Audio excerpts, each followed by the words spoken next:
We're going to now move into a new technology that many of us have seen and maybe don't know much about, and that is 3D printing. There's a lot of people entering into that field, making items that they can't find to purchase, so they're just figuring out how to make it themselves. There's some toy parts dealers and collectors who are offering this as a service. And so now we're going to share a presentation from 3D design printing on 13 things to help you succeed if you want to look at doing 3D printing. So I hope you enjoy this new technology, and maybe we'll learn some tips on how we can do some 3D printing going forward.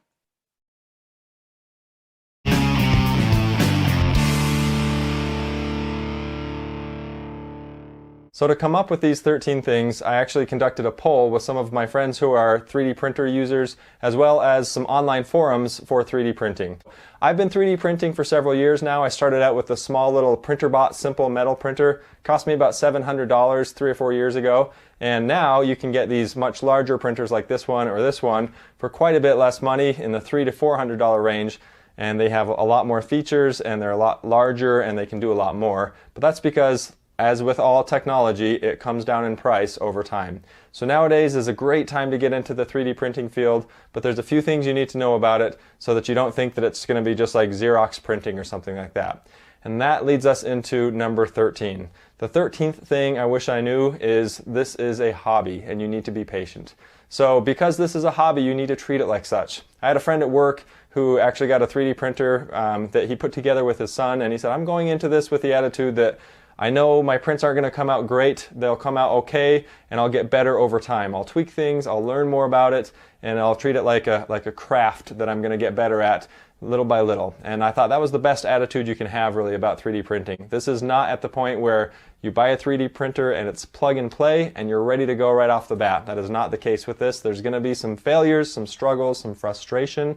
And so you have to go into this knowing that that's the case. But if you have that mindset and you're ready to try and you're ready to accept some occasional failures in the process of getting better, then you're going to really enjoy this and come out with some really cool stuff. So it's important to remember this is a hobby. Tip number 12 is slicing matters. What I mean by that is slicing is the process by which you have the software prepare your model to be sent to the 3D printer. There's all kinds of settings you can get into. We're going to cover a few of those in these tips. But just remember that how you slice things and what software you use and all of those settings, those all play into a successful print. You can't just leave everything at the default factory settings and expect that you're going to get a great print off of your printer.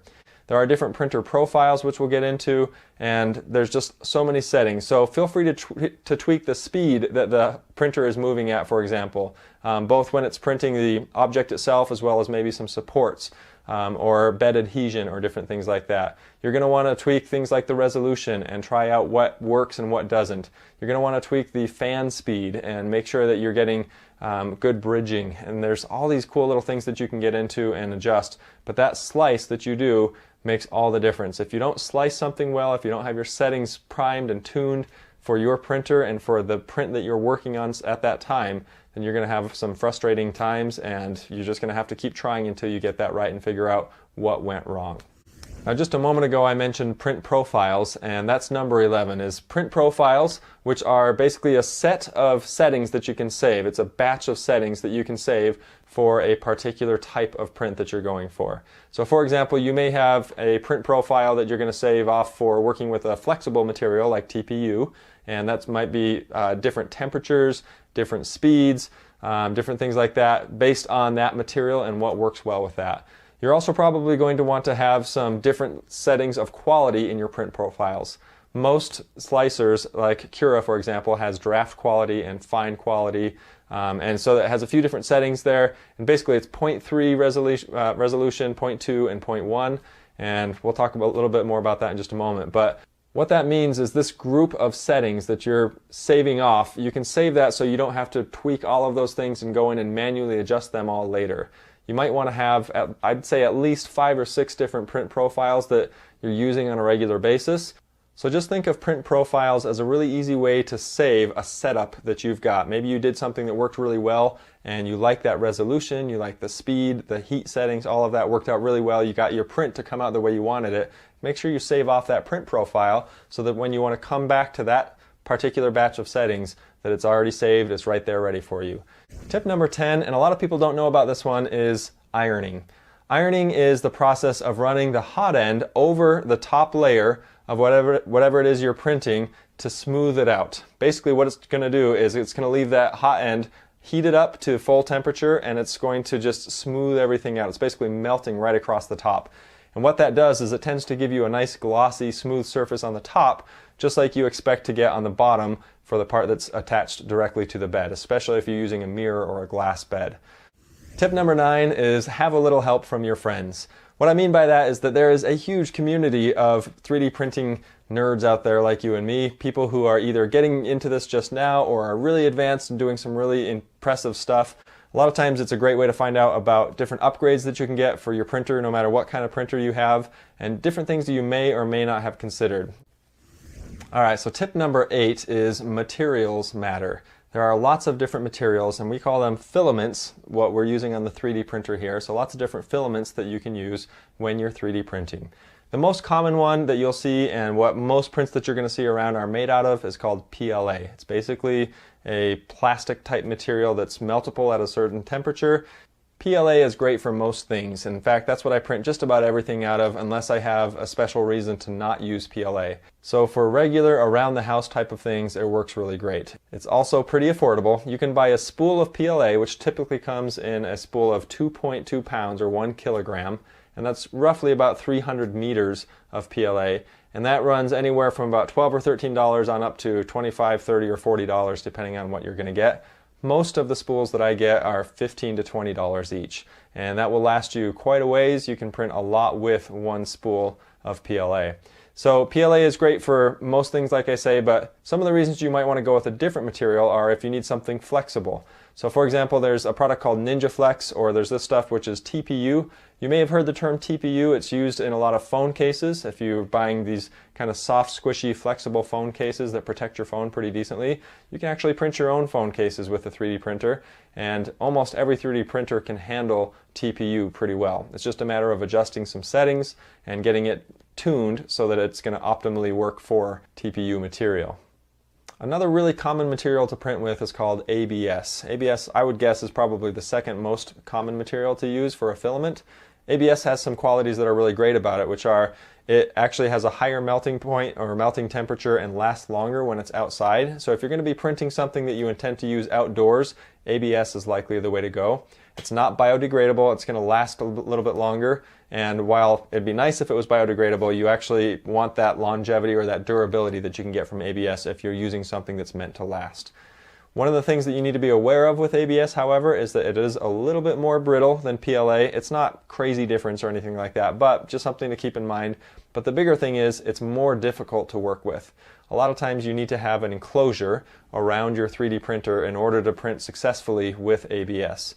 And that's because it's very sensitive to any temperature changes, it's very sensitive to any drafts, and so if you're printing in an area that has any draft whatsoever, even an air conditioning vent or a heater vent, you do not want that draft getting on the ABS print as it's printing. What happens is that it will peel away from the bed. And that's the second thing you want to keep in mind with ABS, is you need to create a better type of adhesion that's specific to ABS. And if you want to learn more about that, do a quick search on ABS slur, S-L-U-R, and you'll find some great information on how to use that. You can make it yourself, and it will actually have a great impact on how well ABS prints stick to the bed.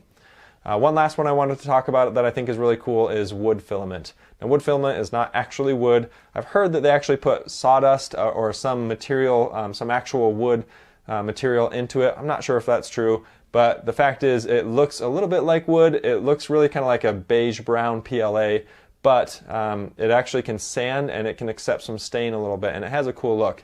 There are profiles that you can use where the temperature of your hot end will go up and down to create a little bit of a grain look. I've never found one that I think looks amazing, but wood PLA in general is pretty fun to work with. Okay, tip number 7 is keeping an eye on things. This is a hugely important one, and one that really impacts my workflow with 3D printing because it gives me visibility into what's going on at all times. So you'll see right behind me on my TiVo Tornado, I've got this little web camera here that's hooked up to a Raspberry Pi. We'll talk about that in just a second. And on this, I'm able to keep an eye on things no matter what process or what part of the process I'm in for 3D printing. Whether it's that first layer right away and I've walked away and just need to keep an eye on it remotely, or whether it's 3 days into a print. Number 6 is OCTOPI or OCTOPRINT to the rescue. This is a huge one for me. In fact, I don't know if I'd be as excited about 3D printing as I am if I didn't have the option to manage everything remotely. So on this printer that I've got over here, my TiVo Tornado, I can actually, I've got a Raspberry Pi, which is this little $35 computer that you can buy, and you can actually buy them even cheaper nowadays. They're very, incredibly capable little machines. HDMI, Wi-Fi, Bluetooth, USB, all this stuff in this little $35 package. You can load what's called the OCTOPI image onto that, and then you can leverage the power of OCTOPRINT. OCTOPRINT is software that runs on your OCTOPI, on your Raspberry Pi, connects directly to your 3D printer via USB, and then with that you can control just about everything you want about your 3D printer from anywhere in the world using a web interface. Now typically this is restricted to your local network, but there are some workarounds that you can use to make that either open up the port or use a third-party software to be able to access that anywhere in the world, which is what I do. Number 5 on my list is understanding support. Now what I mean by support is this is material that gets printed, and the slicing software determines this, but it prints out some material that when you have something that's in mid-air essentially, it can stand on top of this little material that you've printed, typically in a line or a pattern of some sort, so that it can actually successfully print rather than with gravity. Of course, you can't just print in mid-air for the most part. There's some caveats there. But support gives you the ability to print things. So you imagine Darth Vader, for example, with his chokehold out there. If you want to do that arm and the angle is pretty much straight like this, or especially if it's down, there's no way to actually do that without some support underneath for the hand, for example, to print on. So with that, you print these little supports, and they're made to be removable. You actually just take them right off when you're done, and you have several options for support. You can do support everywhere, which means that, for example, in that Darth Vader case, if there's a little stand that he's on, like this guy here, then you can actually have it go from the stand up to his arm in that case, which is how this one came out. Or you can actually just say only do support if it's touching the build plate, the bed itself. And so that's another option. So usually you can determine by looking at something if it's going to need support in some place. If you're downloading a file, often they'll say whether or not they recommend using support. And as you get to know your 3D printer, then that will help you understand when you should and do not need to use support. I definitely recommend that you don't use it if you don't need it, but it's important that you understand when to use it. And basically that's anytime you feel like the 3D printer is not going to be capable of printing something unless it has support. If it's got nothing underneath it to hold it, and the angle at which it's printing. So in the arm case again, if I'm printing like at this angle here, I know my 3D printer can do that. That's a slight enough angle that I think it'll be okay. But as soon as I go down here, it's not going to be able to print straight out like that successfully. And that has to do with what's called bridging. So again, if you want to learn a little bit more about that, just do a quick search on 3D printing bridging and support, and you can learn all about that.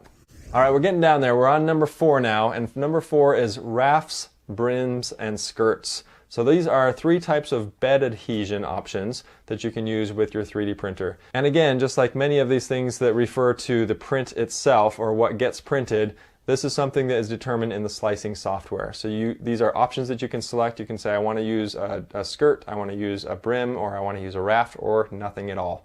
So let's start with the skirt. What a skirt is in 3D printing is it's a series of lines, and you can specify how many that go around the 3D print before it starts printing. The objective of this is really to get rid of any guck that's on the end of your hot end, and then also make sure that it's got a nice good flow coming out before it starts on the 3D print itself. So this is kind of a precautionary measure. Just like with most of these things, once you get things really tuned and tweaked, you may or may not ever need to do a skirt, but if you just want to be sure that it's going to get a good print, and if there's anything on the hot end like little globs, for example, or some that you've extruded just to keep things clean, you can use a skirt to make sure none of that gets onto your 3D print itself.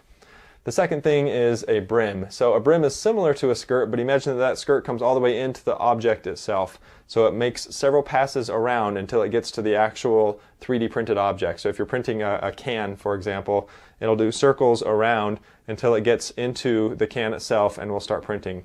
Now that serves two purposes. First is the exact same thing as a skirt, which is to get a nice clean flow of filament before you start printing your object. But the second is because it's attached to the object, it's going to adhere to the bed a lot better. If you are trying to print, for example, a marker, let's say, so something that's tall and thin, and it doesn't have much of a base on it, then you'll definitely want to use a brim, because it's going to be a lot easier for that thing to fall over or to skip or get knocked over if you don't have that adhesion to the bed. But by adding that brim to it, you're going to give it a lot more surface area on the bed itself for that object to stay in place as you print. Now the third option that you have is a raft. Now a raft is something I've used several times, but I honestly have not used it much at all in the last year or so. I just don't see a lot of reason for it. But what it is it prints a whole body of filament out underneath your print. You can see here I've got these little drawers that I made, and I used a raft on those. That was what was recommended because it has these little waves. It doesn't have a flat bottom on these drawers so that they can interconnect.